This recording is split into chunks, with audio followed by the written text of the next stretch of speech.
I was 58 years old the first time I felt truly old. Not tired, not sore. Old. It was a cold November morning. I remember standing in the bathroom, staring at the mirror longer than usual. My eyes looked dull. The skin under them sagged in a way I hadn't noticed before.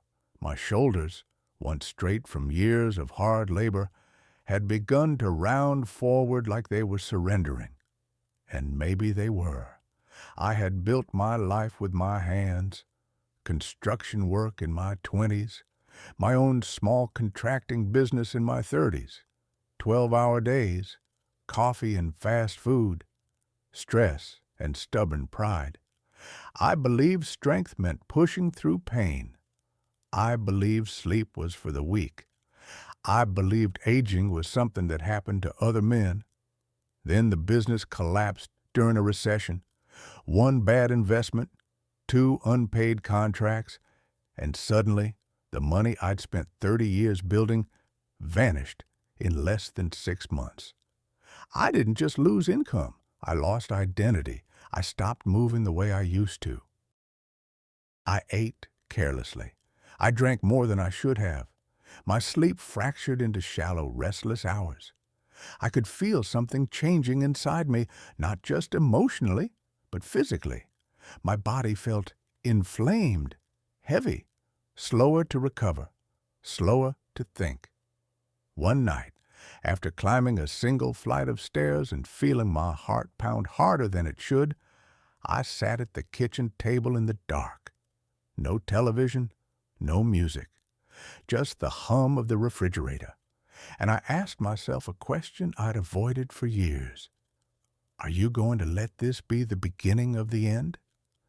That question shook me more than the financial loss ever did. I didn't want to age like a defeated man.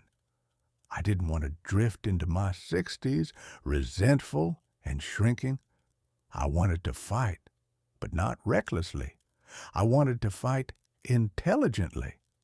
That's when I stopped looking for miracle solutions and started looking at what I consumed every single day: food, drink, habits. I began studying longevity the way I once studied blueprints. I listened to doctors. I read about how certain plant compounds support the body's natural repair systems. I learned about people in their 90s who were still vibrant and purposeful. I read about a woman who started running at 100 years old, and something inside me reignited. I couldn't reverse time, but I could influence how I moved through it. That's when I built what I now call my top 3 vitamins. Not pills, not injections, not fantasies. 3 simple daily choices that, over decades, rebuilt me from the inside out. But let me be honest with you. It wasn't heroic at first. It was humiliating. The first weeks were hard. Cutting sugar gave me headaches. Reducing alcohol made evenings feel empty. Replacing junk with intention forced me to confront my discipline. I failed more than once. I fell back into old habits. There were nights I felt foolish, trying to reinvent myself at nearly 60, but something kept pulling me forward, a stubborn refusal to decay quietly. If aging was going to happen, and it was, then I would meet it on my feet, not slouched in surrender. And it all began with the first vitamin, green tea. I didn't know it then, but that simple cup would become the foundation of my comeback. If you're ready, I'll tell you how. I didn't start drinking green tea because I believed it would save my life. I started because I needed something to replace the whiskey. That's the honest truth. After my business collapsed, evenings were the worst. The house felt too quiet. My thoughts felt too loud. I would sit in the living room replaying mistakes, calculating debts, imagining worst-case futures. My chest stayed tight. My jaw ached from clenching. One night, my daughter came over unannounced. She looked at the half-empty bottle on the table and didn't yell. She didn't lecture me. She just said softly, "Dad, I need you around." That sentence cut deeper than any insult ever could. The next morning, I poured the remaining whiskey down the sink. My hands trembled, not from addiction, but from pride breaking. I needed a replacement ritual, something steady, something grounding. That's when I remembered the older gentleman from my construction days. He used to carry a thermos of green tea, calm as a lake, even under pressure. So I bought a box. The first cup tasted grassy and bitter. I almost quit right there, but I forced myself to slow down and drink it hot, without sugar, without distractions. And something subtle happened. My breathing slowed. Not dramatically, not magically, just slightly. Over time, I began reading more about why.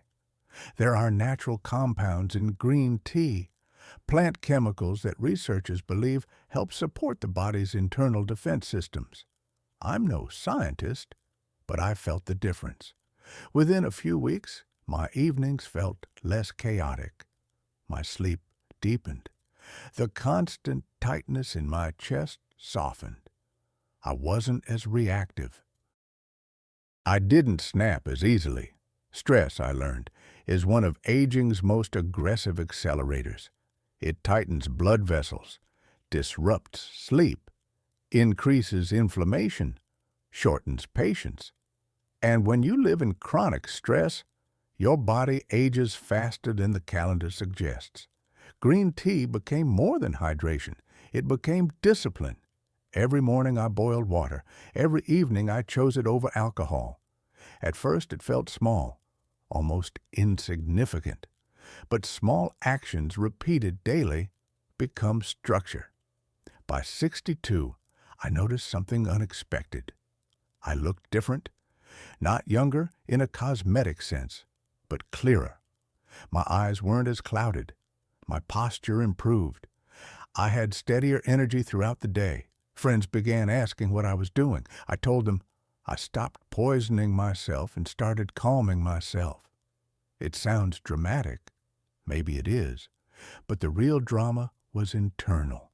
Fighting old habits, fighting shame, fighting the quiet fear that it might already be too late. Green tea didn't reverse my age. It gave me stability, and stability gave me momentum. But I wasn't done rebuilding because mornings still felt heavy. And that's when I refined my second vitamin, coffee, not as a crutch, as a weapon used wisely. And that lesson came with its own battle. By the time I turned 65, I had won back some ground. I was sleeping better. I had stopped drinking to numb myself.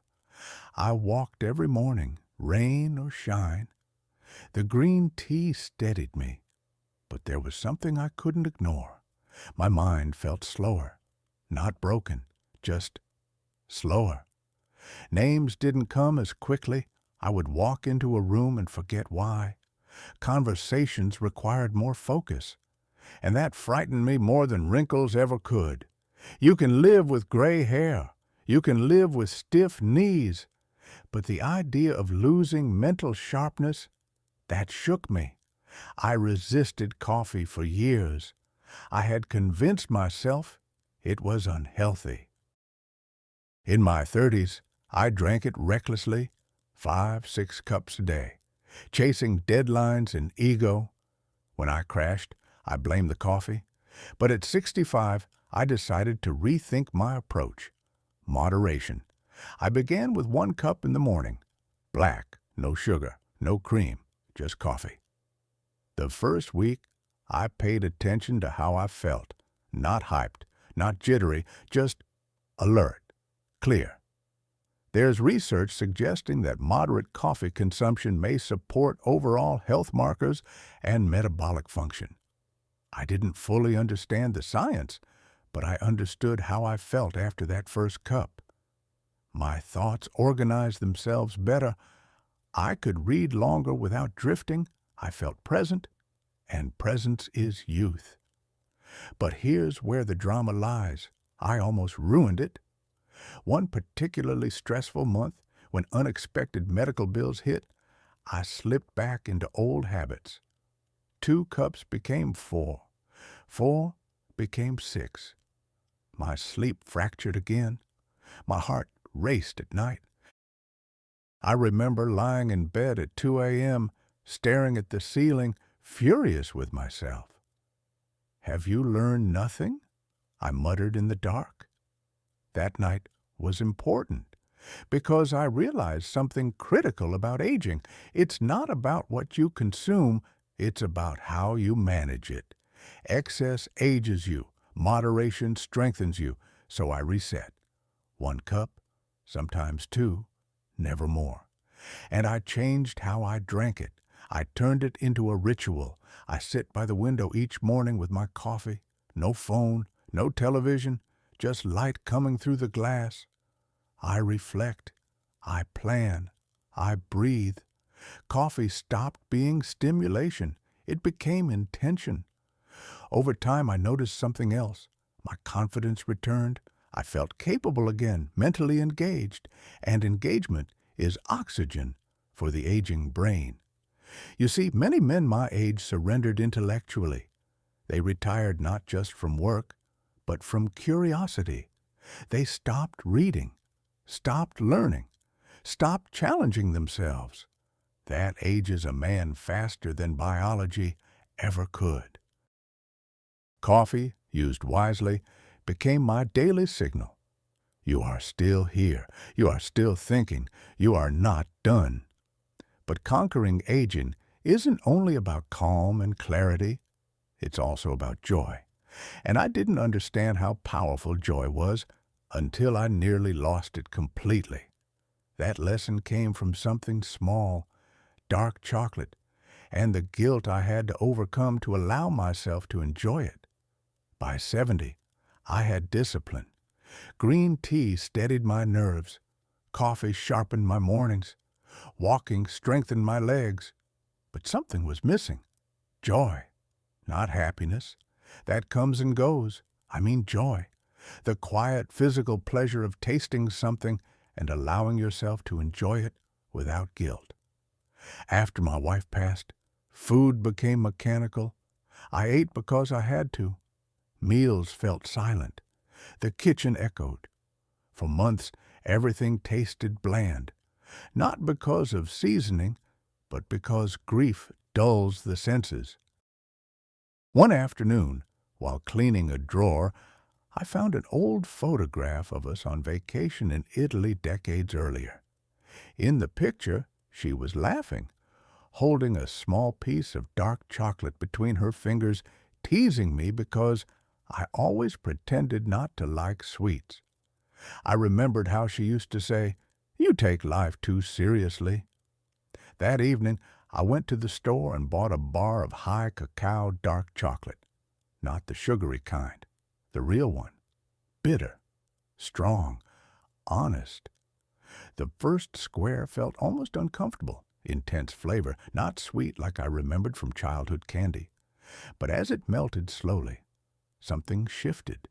It forced me to slow down. You cannot rush dark chocolate. You let it soften. You let it unfold. I began eating one small square in the afternoon, never more. And over time, I learned something powerful. Pleasure, in moderation, reduces stress. There are studies suggesting cocoa contains natural plant compounds that may support circulation and overall cellular health. But what mattered to me wasn't just biology. It was permission. For years, I associated discipline with deprivation. I thought strength meant denying myself anything enjoyable. But that kind of rigidity creates tension, and tension ages you from the inside. Dark chocolate became my lesson in balance. One square, not half the bar, not daily indulgence, just enough to remind me that life still had richness. And here's where the drama returns. One winter, I slipped into loneliness again. The afternoons grew darker earlier. My routine felt repetitive. I found myself reaching for a second square, then a third. It wasn't hunger. It was emptiness. I caught myself standing in the kitchen, staring at the nearly finished bar, realizing I was trying to fill something that food couldn't fix. That moment humbled me. Aging isn't conquered by food alone. It's conquered by awareness. So I made a rule. Chocolate is celebration, not escape. Since then, that single square has become symbolic. It reminds me of my wife's laughter. It reminds me that restraint and enjoyment can coexist. It reminds me I am still capable of savoring, and savoring slows time. But as powerful as these three vitamins are, they only work when supported by something deeper. Because there was a time I thought supplements could fix everything. Until I met a 91-year-old woman who shattered that illusion. And what she taught me changed how I see aging forever. I met her by accident. It was during a small community event, nothing glamorous, just folding chairs, weak coffee, and polite applause. Someone mentioned a 91-year-old woman still active in her career, still vibrant, still working with elegance and confidence. I was 74 at the time, and I remember thinking, 91, that's not possible. When she walked into the room, there was no frantic energy about her, no desperate attempt to appear young. She moved deliberately, calm, composed. Her posture was upright, but not stiff. Her eyes were alive, sharp, observant. She didn't look like someone trying to escape aging.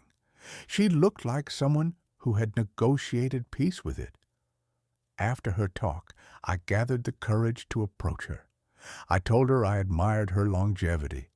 I asked what vitamins she took, what supplements she relied on. She smiled gently and said, "I take responsibility." That answer unsettled me. She spoke about hydration, movement, rest, listening to the body, about not abusing it in youth and not abandoning it in age. She mentioned moisturizing her skin, protecting it from sun damage, respecting sleep. But what struck me most was this. She never spoke about fighting age. She spoke about cooperating with it. On my drive home, I felt exposed. For years, I had approached aging like a battlefield. Conquer, dominate, resist. I even titled my mindset around defeating decline. But maybe that was the wrong war. You see, discipline alone can harden you. And a hardened man becomes brittle. Brittle things break. What she demonstrated was flexibility. That night, I looked at my routine differently. My green tea wasn't a weapon. My coffee wasn't armor. My dark chocolate wasn't indulgence. They were tools of alignment. I also began examining how I treated myself emotionally. I had carried shame for financial failures, guilt for not being stronger during my wife's illness, regret for harsh words spoken in moments of exhaustion. Emotional weight ages you. I began forgiving myself, slowly, awkwardly. I added stretching in the mornings, not aggressive workouts, just gentle mobility. I paid attention to my skin hydration. I drank more water. I reduced late-night television. These were small things, embarrassingly small. But over the next few years, something remarkable happened. At 78, people guessed I was 65. At 80, my lab results were stable, my blood pressure balanced, my mobility intact. Was it just tea, coffee, and chocolate? No. It was responsibility. The drama of aging isn't wrinkles or gray hair. It's the daily temptation to stop caring. And I refused. But there was still one story that shook me deeper than any lecture ever could. A woman who began running at 100 years old, and when I heard about her, I realized I had no more excuses left. I first read about her late one evening, a woman who began competitive running at 100 years old. 100. At 80, I sometimes caught myself thinking, well, you've done enough. It's acceptable to slow down now. My knees ached some mornings. My back stiffened in winter. I had already outlived many friends. But this woman, starting at 100, erased my quiet self-pity in an instant. I sat at my kitchen table reading her story twice. She favored simple, plant-based foods, bananas, vegetables, nuts, water, nothing extreme, nothing glamorous, consistency, movement, hydration. I closed the article and felt something uncomfortable rising in my chest. Embarrassment. Here I was, healthy enough to walk unassisted, capable of climbing stairs, capable of driving, capable of living independently, and yet I was negotiating with myself about whether I should keep pushing. The next morning, instead of my usual slow neighborhood walk, I extended the route. Just by 10 minutes. It wasn't heroic, it wasn't athletic, but it was intentional. Halfway through, my lungs burned slightly in the cold air, my thighs felt heavier than usual, and a small voice inside whispered, "You're too old for this." That voice is the real enemy of aging, not time, not biology. Surrender. I kept walking. Over the next months, I added small challenges, gentle hills, slightly faster pace, light resistance exercises at home, nothing reckless, no ego lifting, just maintenance with purpose. And here's the drama I don't often admit. One afternoon, I stumbled. Not a dramatic fall, but enough to scrape my palm and bruise my pride. I sat on the curb longer than necessary, staring at the pavement. Fear rushed in fast. What if this is how it starts? What if one fall becomes decline?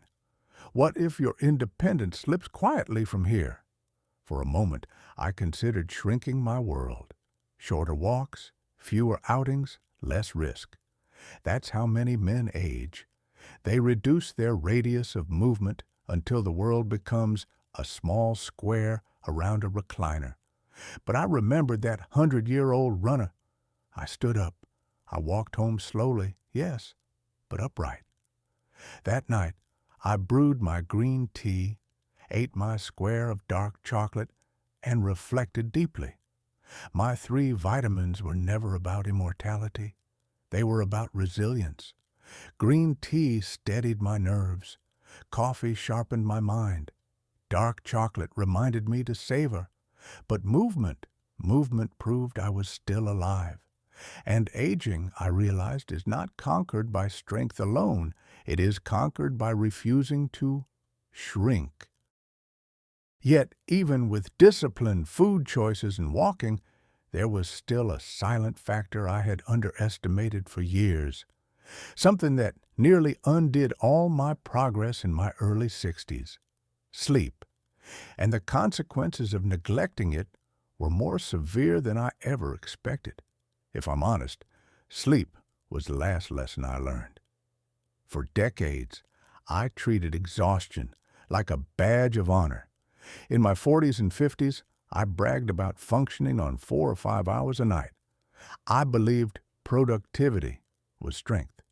I believed rest was indulgence. But what I didn't understand was this. Chronic sleep deprivation doesn't make you tougher. It makes you older.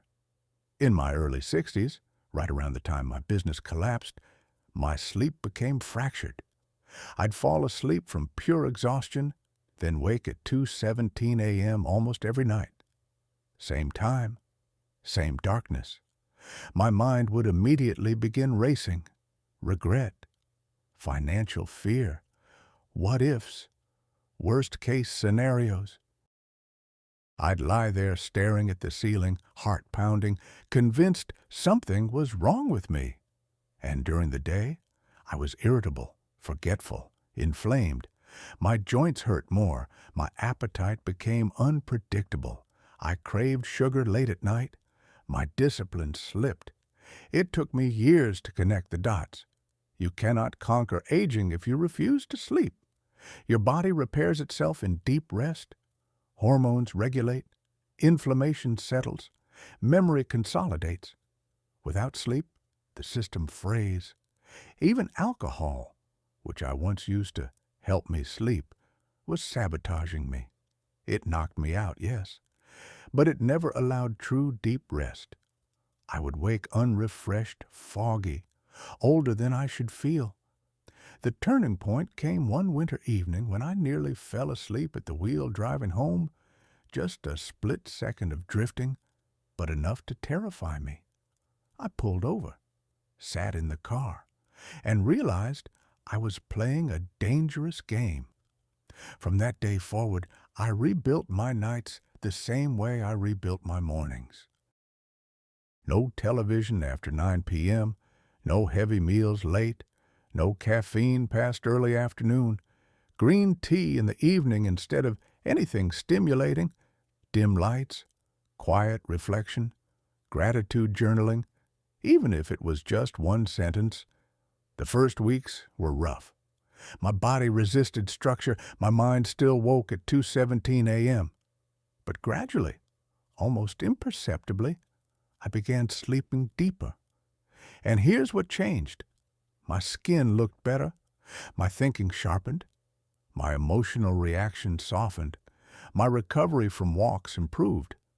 I felt younger, not because I was reversing time, but because I was finally allowing my body to maintain itself. Sleep is not glamorous. It doesn't come in a bottle. No one brags about going to bed early. But I will tell you this, most of the men I knew who declined quickly in their 70s never prioritized rest. They pushed through fatigue until fatigue pushed back harder.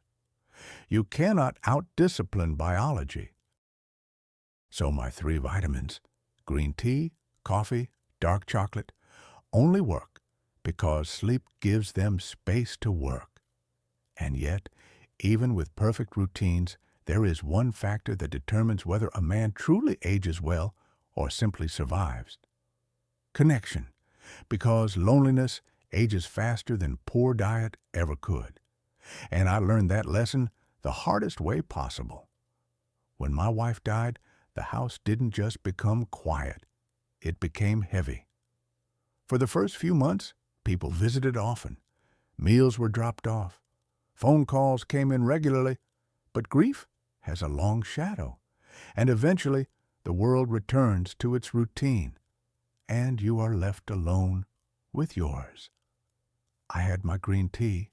I had my disciplined coffee mornings. I had my careful square of dark chocolate. I had my walks.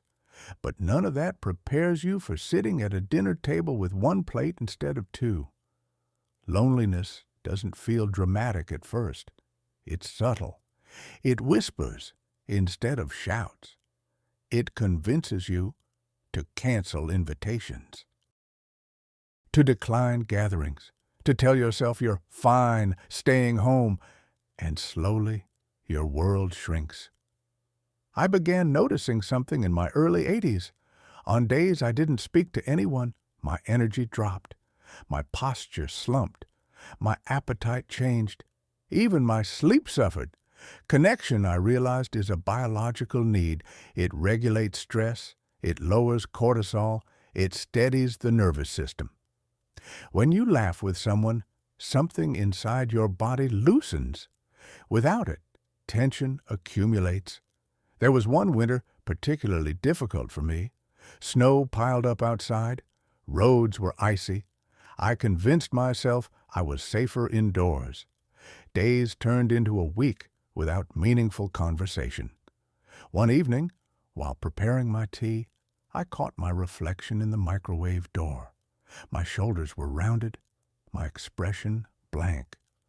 I looked older than I had the year before, not because of diet, not because of illness, because of isolation. That frightened me more than any lab result ever had. The next morning, I made a decision that felt awkward and humbling. I called an old friend I hadn't spoken to in months. He answered on the second ring. His voice lit up when he heard mine. We spoke for an hour about nothing and everything. Old memories, new aches, the absurdity of modern technology. When I hung up, I felt physically lighter. That day, my walk felt easier, my mind clearer, even my appetite normalized. You see, aging is not just cellular decline, it is emotional contraction. If you stop engaging, your body follows. So I began scheduling connection like I schedule my tea. Weekly coffee with a neighbor, phone calls with my children, volunteering twice a month, smiling at strangers instead of avoiding eye contact. It sounds simple, almost childish, but I've watched men my age isolate themselves into rapid decline. Their muscles weaken because they stop moving. Their minds dull because they stop conversing. Their spirits shrink because they stop being needed. Purpose and connection are invisible vitamins. My green tea calms my body. My coffee sharpens my mind. My dark chocolate feeds my joy. But relationships nourish my will to continue. And without will, discipline fades. Now, as I approach 93, I understand something clearly. You cannot conquer aging alone. But there is still one more layer to this story. Because even with discipline, nutrition, sleep, and connection, fear never fully disappears. And how you handle fear in your later years determines whether you truly live or merely exist. People assume that when you reach your 90s, you become fearless. That's not true. Fear just changes shape. In your 30s, you fear failure. In your 50s, you fear financial collapse. In your 70s and beyond, you fear dependency. That fear nearly broke me at 86. It happened after a routine doctor's visit. Nothing catastrophic, just numbers slightly off. Blood pressure a little higher than usual. A mild warning about balance and fall risk. The doctor spoke calmly, but I heard something else. Decline. On the drive home, my mind spiraled. What if this is the beginning? What if you lose mobility? What if you become a burden? That word, burden, haunted me. For a few weeks, I pulled back. Shorter walks, less socializing, more time in my chair. I still drank my green tea, still had my coffee, still ate my square of dark chocolate. But something was different. I was shrinking. And here's the brutal truth about aging. When you begin acting old out of fear, your body follows your lead. My energy dipped, my posture slouched, my voice lost its firmness. I felt it happening in real time, like watching a slow leak in a tire you refuse to fix. One evening, sitting alone after dinner, I realized I was waiting for something to happen, waiting for permission to decline, waiting for inevitability to knock. That terrified me more than any diagnosis. So I did something simple, almost defiant. I stood up, not dramatically, not heroically, just stood up from the chair without using my hands. It took effort. My thighs burned, my balance wavered slightly, but I stood, and I said out loud, "Not yet." The next morning, I walked farther than I had in weeks. Slowly, but farther. I felt fear in my chest the entire time. What if I stumble? What if my heart races? But I walked anyway. Courage at 90 doesn't look like it does at 20. It's quieter, more deliberate, less ego, more will. Over the following months, I tightened my routine again, prioritized sleep, reduced unnecessary stress, continued my 3 vitamins faithfully: green tea for calm, coffee for clarity, dark chocolate for joy. But more importantly, I refused to let fear dictate my radius. Fear ages you faster than sugar, faster than stress, faster than time, because fear makes you contract, and contraction leads to decline. I began practicing something new: daily defiance. One small action that reminded me I was still capable: carrying groceries myself, learning how to use a new phone app, initiating conversations instead of waiting for them.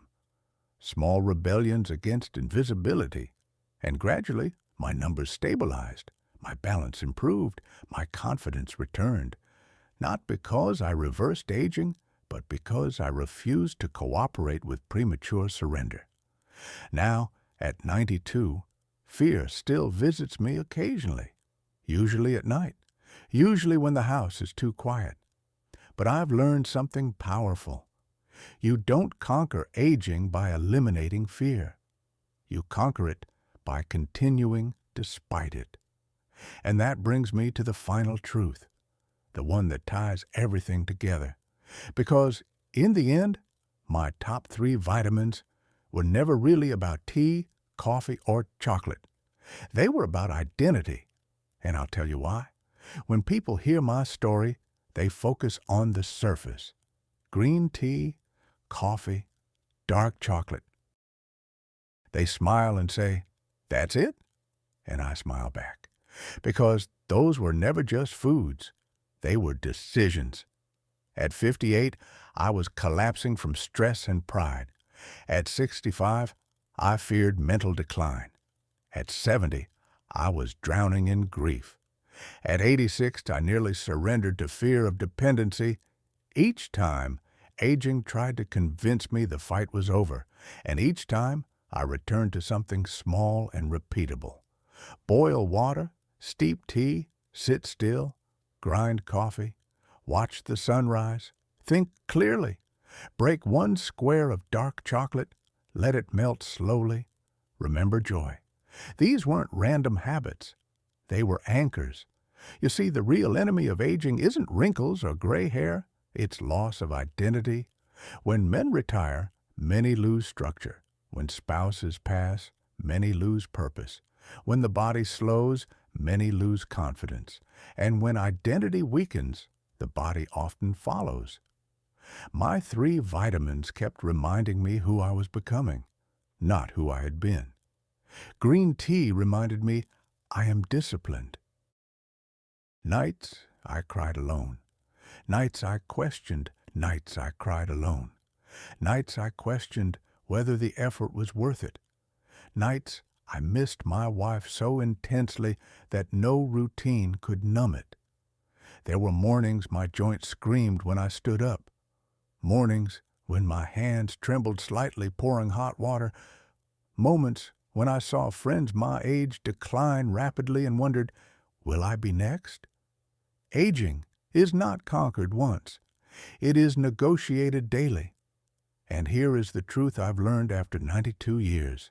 You don't conquer aging by trying to stay young. You conquer it by staying engaged. Engaged with your body, engaged with your habits, engaged with your relationships, engaged with your purpose. The body is remarkably responsive to respect. Give it calm, it softens. Give it nourishment, it stabilizes. Give it movement, it adapts. Give it connection, it brightens. Abuse it, and it declines faster than necessary. Ignore it, and it withdraws. At my age, I don't expect to outrun time. That's not the goal. The goal is to arrive at each year upright, clear-eyed, and useful. If tomorrow is my last day, I want it to find me in motion. Kettle steaming, shoes laced, sunlight on my face.